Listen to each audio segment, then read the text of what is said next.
ज्यांना रवा लाडू खूप आवडतात पण बनवण्याची भीती वाटते, कितीदा ट्राय केले तरी रवा लाडू चुकतात, त्यांनी ही रेसिपी एकदा नक्कीच पहा। ना पाक बनवायचं टेन्शन, ना लाडू वळायचा त्रास, खूप झटपट तयार होणारी ही तोंडात ठेवताच विरघळणारी रव्याची मिठाई तुम्ही एकदा खाल तर पुन्हा पुन्हा बनवाल।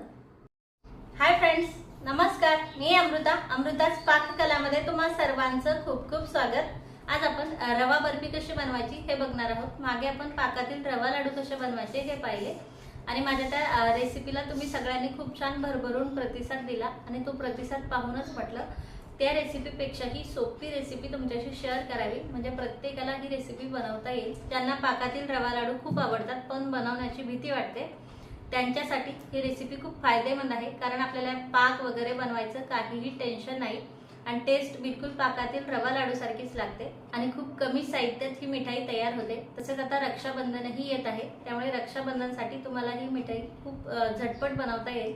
तसेच खूप खूप भारी लागते, तुम्हाला सगळ्यांना खूप आवडेल याची 100% खात्री आहे मला। तर लगेच ही रवा बर्फी कशी बनवायची हे आपण पाहूया। त्या अगोदर तुम्हाला एक छोटीशी विनंती आहे, रेसिपी पूर्ण पहा आणि तुम्हाला जर माझी ही रेसिपी आवडली तर प्लीज रेसिपीला लाईक आणि शेअर करा। लगेच ही रवा बर्फी कशी बनवायची हे आपण पाहूया। तर रव्याची बर्फी बनवण्यासाठी मी 1 वाटी एकदम बारीकवाला रवा घेतलेला आहे। रवा आपल्याला बारीकच घ्यायचा आहे, त्यामुळे मिठाई खूप छान खुसखुशीत होते। हा रवा आता आपल्याला भाजून घ्यायचा आहे। त्यासाठी मी कढई गरम करायला ठेवलेली आहे। कढईत आता आपल्याला अर्ध्या वाटीपेक्षा थोडंसं कमी तूप घालायचं आहे। साजूक तूप घेतलेलं आहे मी। साजूक तुपामुळे मिठाईला खूप छान टेस्ट येते आणि याच तुपातलं 1 ते 2 चमचे तूप साईडला काढून ठेवलेलं आहे। तसेच तूप वितळवून त्यानंतर मोजून घेतलेलं आहे। आता हे कढईतलं तूप थोडंसं गरम झालं की आपल्याला 1 चमचा बेसन यात घालायचं आहे आणि 1 मिनिटभर हे बेसन या तुपात व्यवस्थित तळून घ्यायचं आहे, भाजून घ्यायचं आहे। गॅसची फ्लेम एकदम लो करायची आहे आणि लो फ्लेमवरती हे भाजून घ्यायचं आहे।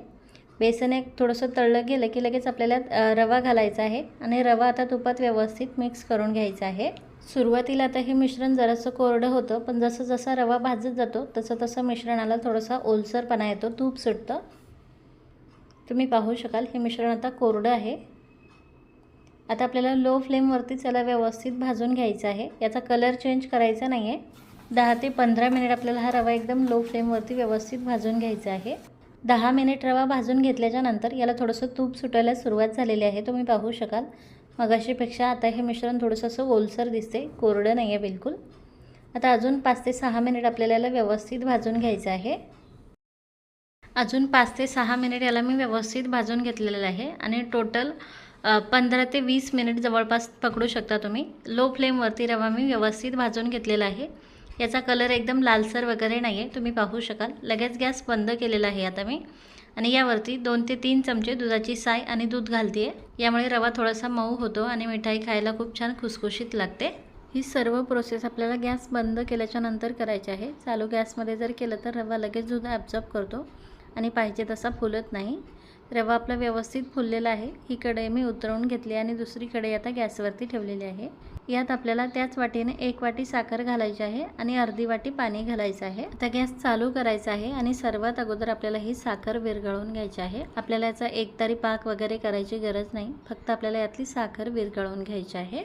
यातली सर्व साखर विरघळलेली आहे, तुम्ही पाहू शकाल। साखर विरघळल्याच्या नंतर अर्धा 1 मिनिट आपल्याला हा पाक उकळून घ्यायचा आहे आणि त्यानंतर हा पाक आता खाली उतरवून ठेवायचा आहे। परत रव्यावाली कढई आपल्याला गॅसवरती ठेवायची आहे आणि रव्यामध्ये आपल्याला 2 ते 3 चमचे मिल्क पावडर घालायचे आहे। वजनी हे 15 ग्रॅम मिल्क पावडर आहे। मिल्क पावडर घातल्याने खूप छान टेस्ट येते। तसेच गॅस बंद केलेला आहे मी। त्यानंतर मिल्क पावडर रव्यात व्यवस्थित मिक्स करून घेतलेले आहे आणि त्यानंतर आता आपला पाक आपल्याला यात ओतून घ्यायचा आहे आणि व्यवस्थित असा मिक्स करून घ्यायचा आहे। यात गुठळ्या वगैरे राहणार नाही, त्याची काळजी घ्यायची। गुठळ्या असतील तर त्या अगोदरच फोडून घ्यायचे आहेत आणि त्यानंतर आता गॅस चालू करायचा आहे आणि हे मिश्रण आता घट्ट होईपर्यंत आपल्याला शिजवून घ्यायचं आहे। जसं जसं हे शिजत जातं तशा तशा यातल्या गुठळ्या देखील सर्व फुटतात आणि छान स्मूथ मिश्रण तयार होतं। तुम्हाला जर असं वाटत असेल की यात जास्तच गुठळ्या होत आहे तर काय करायचं, गॅस बंद करायचा, ही कढई खाली उतरून घ्यायची, आरामात यातल्या सर्व गुठळ्या फोडून घ्यायच्या आणि त्यानंतर परत गॅस चालू करून ही कढई गॅसवरती ठेवायची। आता हे मिश्रण थोडंसं शिजवून घेतल्याच्या नंतर, आटून घेतल्याच्या नंतर यात मी अर्धा चमचा इलायची पावडर घालते, यामुळे देखील खूप छान फ्लेवर येतो मिठाईला। इलायची पावडर यात मी व्यवस्थित मिक्स करून घेतलेली आहे आणि आपण जे आता तूप ठेवलेलं होतं 2 चमचे ते सर्व तूप यात घालायचं आहे आणि व्यवस्थित मिक्स करून घ्यायचं आहे. आता हे परफेक्ट मिश्रण कसं ओळखायचं हे मी तुम्हाला पुढे सांगेलच. मिश्रण 10 ते 12 मिनिट मी असं शिजवून घेतलेलं आहे low to medium फ्लेमवरती.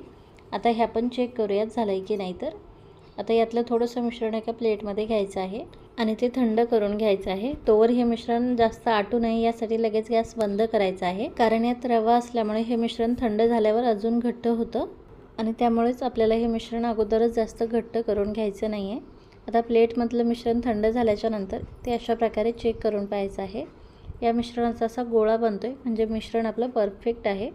Gas me already बंद केलेला आहे. हे मिश्रण आता आपण थोडंसं थंड करून घेऊयात. हे मिश्रण थंड होतं आहे तोवर लगेच आपल्याला ज्या भांड्यात मिठाई सेट करायची आहे त्याला असं थोडंसं तूप लावून घ्यायचं आहे.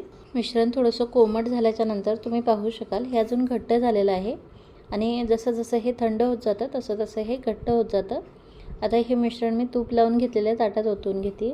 तुम्ही कुठल्याही भांड्यात मिठाई सेट करून घेऊ शकता. मी असं मोठं ताट घेतलेलं आहे. सर्व मिश्रण यात ओतून घेते. मिश्रण कढईला चिकटतं ते सर्व मिश्रण आपल्याला काढून घ्यायचं आहे आणि आता हे व्यवस्थित पसरवून घ्यायचं आहे. तुम्ही हे स्पॅच्युलाच्या मदतीने असं पसरवून घेऊ शकता किंवा मग एखाद्या सपाट बुडाच्या वाटीने किंवा प्लेटने याला असं पसरवून घेऊ शकता, प्लेन करून घेऊ शकता. वाटी किंवा प्लेटला आपल्याला थोडंसं तूप लावून घ्यायचं आहे म्हणजे हे मिश्रण त्याला चिटकत नाही आणि त्यानंतर व्यवस्थित असं प्लेन करून घ्यायचं आहे, एकसारखं करून घ्यायचं आहे. अशा प्रकारे तुम्ही पाहू शकाल. आणि आता यावरती आपल्याला गार्निशिंगसाठी आवडीनुसार ड्रायफ्रूट्स घालायचे आहे. ड्रायफ्रूट्स नाही घातले तरी चालतं किंवा तुम्हाला जे जे ड्रायफ्रूट्स आवडत असेल ते देखील तुम्ही घालू शकता. मी काही पिस्त्याचे काप घालते आणि काही बदामचे काप घालते असे. आता ड्रायफ्रूट्स घातल्याच्या नंतर परत आपल्याला हे वाटीने असे दाबून घ्यायचे आहे म्हणजे हे मिठाईला व्यवस्थित चिटकून राहतात, खाली गळत नाहीत. ड्रायफ्रूट्स वगैरे हे असे व्यवस्थित लावून झाले की हे मिश्रण आता आपल्याला 1 तासाभरासाठी सेट होण्यासाठी ठेवायचं आहे. फ्रीजमध्ये ठेवायचं नाही आहे, वरतीच सेट करून घ्यायचं आहे. याला जवळपास 1.5 तास होत आलेला आहे आणि 1.5 तासात हे व्यवस्थित सेट झालेलं आहे. आता आपल्याला ज्या आकारात ही मिठाई हवी त्या आकारात त्याला कट लावून ठेवायचे आहे म्हणजे हे पूर्णपणे सुकल्याच्या नंतर मिठाई निघायला सोपी जाते आणि छान फिनिशिंगमध्ये मिठाई निघते. मी याला डायमंड शेपमध्ये कट लावून घेते, त्यामुळे मी अगोदर अशा उभ्या लायनिंग करून घेतलेल्या आहे आणि त्यानंतर आता अशा तिरप्या लायनिंग करून घेते. तुम्ही याला चौकोनी आकारात देखील कट करू शकता किंवा तुम्हाला पाहिजे त्या आकारात कट करू शकता. आणि याला असे कट लावून घेतले की ह्यात आपल्याला 5 ते 6 तासासाठी सेट होण्यासाठी ठेवायचं आहे. 5 ते 6 तास झालेले आहे आणि आपली मिठाई तुम्ही पाहू शकाल किती व्यवस्थित सेट झालेली आहे. कधी कधी ही लवकर देखील सेट होते किंवा कधी कधी थोडासा याला वेळ देखील लागतो, रव्यावरती डिपेंड आहे हे. आता मी साईडचे पीसेस अगोदर काढून घेते. किती व्यवस्थित निघते मिठाई तुम्ही पाहू शकाल आणि खूप छान सॉफ्ट झालेले आहे. टेक्स्चर कलर एकदम सुरेख आलेला आहे. साईडचे पीसेस काढून घेतल्यामुळे मधले पीसेस निघायला मग सोपं जातं. तोंडात ठेवताच विरघळेल अशी आपली मिठाई तयार झालेली आहे आणि असं बिलकुलच वाटत नाही आहे की आपण रव्यापासून बनवलेले आहे. तुम्ही पाहू शकाल. हे मी आता एका प्लेटमध्ये काढून घेते. एकदम काजू कतलीसारखी दिसते आपली मिठाई, तुम्ही पाहू शकाल. आणि खायलाही खूप भारी लागते कारण आपण रवा एकदम व्यवस्थित भाजून घेतलेला आहे. तसंच यात मिल्क पावडर आणि दुधाची साय व दूध घातलेलं आहे थोडंसं, त्यामुळे तर याची टेस्ट अजूनच वाढते आणि याला माव्या खव्याच्या मिठाईसारखी टेस्ट येते. किती सॉफ्ट झालेली आहे मिठाई तुम्ही पाहू शकाल, अगदी सहज तुटते. तर फ्रेंड्स, या रक्षाबंधनला तुम्ही ही मिठाई नक्की बनवून पहा, खूप आवडेल तुम्हालाही आणि तुमच्या भावालाही. तर नक्की बनवा आणि कशी वाटली तुम्हाला ही रेसिपी हे कमेंट करून नक्की सांगा. आणि तुम्हाला जर माझी रेसिपी आवडली असेल तर प्लीज रेसिपीला लाईक आणि शेअर करा. Bye bye.